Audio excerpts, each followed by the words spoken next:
Amidst intensified fighting between the Congolese army and M23 rebels in the east of the country, the Congolese army announced this weekend that it had pushed back the M23 from South Kivu and recaptured several key towns in North Kivu and South Kivu provinces. Guillaume Ndjike Kaiko, a Congolese army spokesperson, told reporters that the army had pushed back rebels from several localities, including Lumbishi, Ruzirantaka, Kamatale, Bitagata and Kabingo in South Kivu. He also said that the strategic town of Ngungu, in Masisi territory in North Kivu, had been recaptured. From Ngungu, a local man who returned to the city after fleeing months ago, said he came after reports the Congolese army had retaken the town from M23 rebels. "We continue to suffer because security is still not good and people continue to die. We just buried someone 30 minutes ago. Despite the fact they have retaken the city, security is not yet well established," he said. Kaiko referred to the conflict as one between the Congolese and Rwandan army. Congo claims that the M23 rebels are backed by Rwanda, an assertion also held by the UN, the US and the European Union. "Civilians should be assured that each time the Rwandan army fires on our positions or on our population or on displaced people, the armed forces of the Democratic Republic of Congo have the right to react," he said. The UN alleged in a report last year that thousands of Rwandan soldiers were fighting alongside M23. Rwanda denies the allegations. Rwandan President Paul Kagame urged the Congolese government to negotiate with M23 rebels after the group seized several towns last week. M23 rose to prominence a decade ago when its fighters seized Goma, which borders Rwanda. It derives its name from a March 23, 2009, peace deal it accuses the Congolese government of not implementing. After lying largely dormant for a decade, M23 resurfaced in late 2021 and has since captured wide swathes of territory in eastern Congo.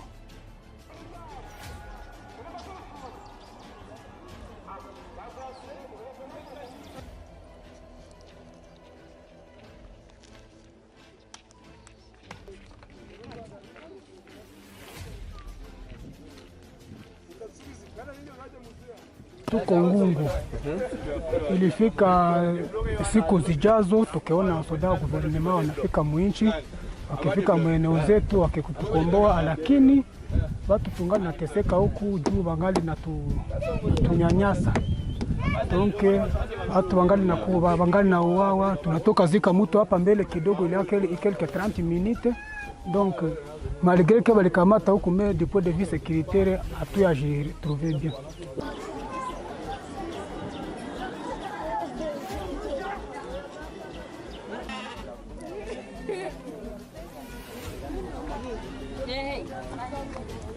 Aginzi ba M23 banaweza kuya banagombanisha. Hatukukomprantira ni juu ya nini. Mimi tunafurahi juu basatade banakuya banajichanga na Barundi na bakaka yetu kabisa hapa Musidi Kivu. Habana ubaguzi. Mimi nafurahi juu hao basatade banakuya tena banaenda tosha barebere kule kwetu. Tunafurahi juu tunatarudia.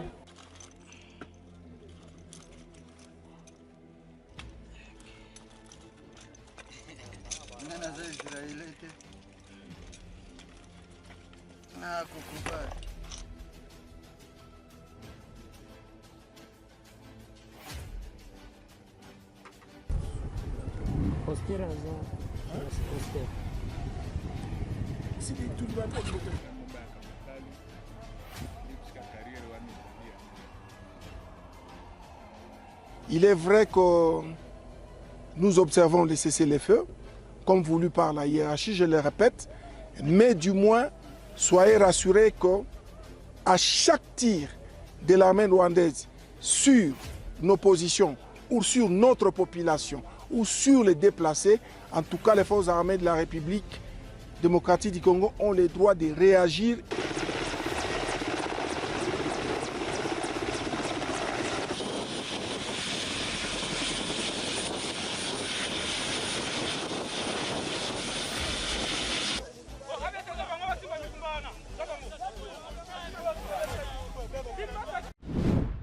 For the 6th consecutive day, Syrian authorities have refused to allow Russian military transport vessels to dock at Tartus, Syria's second-largest coastal city after Latakia, Crimean Wind Monitoring Group. The Russian military transport ship Sparta II continues circling in neutral waters near Tartus, unable to enter the port. Other Russian vessels are also attempting to navigate the situation. The military transport ship Baltic Leader is heading toward Tartus. The Lady Maria is returning to the Baltic Sea. The tanker Ivan Skobelev was last detected 3 days ago near Sicily.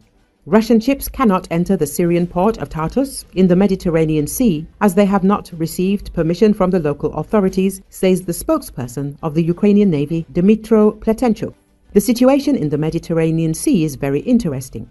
Russian ships are still at sea. They have not been permitted to enter the base point. As of now, they have been on the outer roadstead for several days and cannot enter the port, Pletenchuk said. Recall, Russia deployed its military contingent to Syria in 2015 to support Bashar al-Assad's regime in its civil war, which had already been ongoing for 4 years.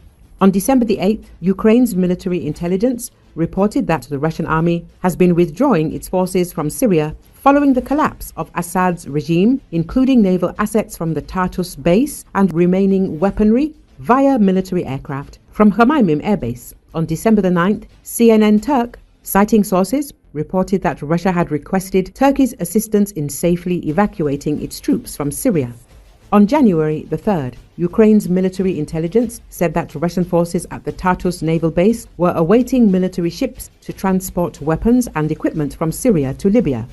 Russia has been using IL-76MD and AN-124 100 military transport aircraft to remove its forces and weaponry from Syria, according to Ukrainian intelligence. However, as of January the 9th, the evacuation of Russian weapons and equipment has stalled. The new Syrian government is refusing to allow Russian ships to enter Tartus, where Russia's only foreign naval base is located. Without clearance from the new Syrian government, the evacuation of Russia's military assets from Tartus has stalled, according to Maritime Executive. The Khmeimim Air Base, serviced by Russian Defense Ministry flights, reportedly remains the only active evacuation route. After the fall of Bashar al-Assad's regime, Russia began withdrawing some of its troops from Syria. After a while, Ukrainian intelligence reported that it was facing problems evacuating soldiers from the country. Russian ships Ursa Major, which was transporting strategic cargo, sank in the Mediterranean Sea after an explosion in the engine room. The ship's owner company, Oberon Logistica, said that 3 explosions hit the starboard side before the sinking. The Russians believe the ship was sabotaged.